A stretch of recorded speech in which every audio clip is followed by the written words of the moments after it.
Hello friends and welcome. We're just going to do a quick tutorial on our free pricing tool that we created here at the Octane group. And listen, just a quick version of this. We're going to give you a short video on how the thing works. And then there'll be a separate video on how to deal with the settings if you decide you want to adjust the settings. And we'll walk you through that, by the way, if you want help doing that. But let's quickly jump into how this thing is set up. You can see at the top, we recommend that you price based on financing. So this takes practice. Eventually you get to the place where you wouldn't need this tool at all. You'll know based on the kind of cars that come in, how they should finance, what kind of down payment you could expect, what kind of term you'd be looking for based on miles, etc. But let's just play with the numbers up here. Only the fields in yellow are to be changed. So if you're a dealership charging 21% and you're doing let's say you want to try it at $1,000 down and a payment of $400 equivalent per month. I've currently got it set in there at 32 months. Let's say we change that to 36 months. And that's telling us, okay, a car that you would get $1,000 down on at 21% and $400 a month equivalent, then 36-month term would put us at a price of around $11,600.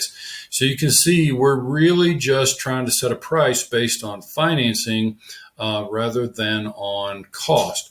Now we're going to check cost. We're going to have to obviously make sure we got enough margin in the car to justify the financing.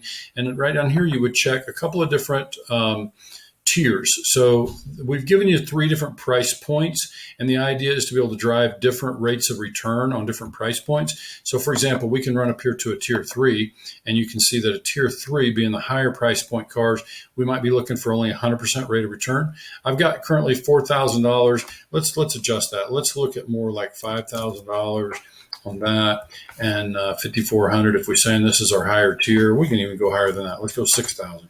Now we're at $6,400, 100% rate of return. Now we can go in here and do adjustments for mileage, condition, and popularity, and that just adjusts the rate of return a little bit. Now, before we do that, let's look at the miles. If this is a 2012 vehicle and we're in 2021, we plug those numbers in. 13.5 is now the average usage per year according to U.S. Department of Transportation, which means a 2012 should have about 121.5. If this one's got 116, we're actually a little bit under on the miles, so we'd be able to call this one average or under. So on the mileage, we're going to call this low mileage, for example. We'll call the condition poor, fair, or good. So I can call this one a tier 3 car. We're going to call this fair. And popularity is high. Let's say it's a sports car or whatever kind of an SUV of some kind that's pretty popular. So we're going to leave that adjustment in there. Now we're at 120% rate of return. So according to that cost and 120% rate of return, our calculated price is coming out to 14 grand, but you can see that's $2,400 different than the number we have up here. So how do we want to fix that? Well, if this $6,400 car, we can look at the financing. We say, okay, what if we did $1,500 down instead? And what if we made that $425 for the payment? And now we're at 36. You can see we're still low on the financing side compared to the price that our rate of return is producing for us. But we could look at a little longer term. If the car's got low miles or good miles, what if we looked at just 40 months as an example? Now we're at 13.6. You want to look at 42 months? Let's do that. So that puts us up to that 14 grand. You can see now we're really close to where we were. And it's just meant to give you a comparison. Now you've got 2 different things you can look at. Looking hard at your financing. Again, you can see where with time, when a car comes in, you would know, okay, this is a $1,500 down type of vehicle. This is what we typically get on this kind of vehicle. If it's truck, maybe it's $2,500, whatever the case may be. But we really just recommend look at the financing first. Play with the term relative to the mileage, and then come down and double check that against your rate of return.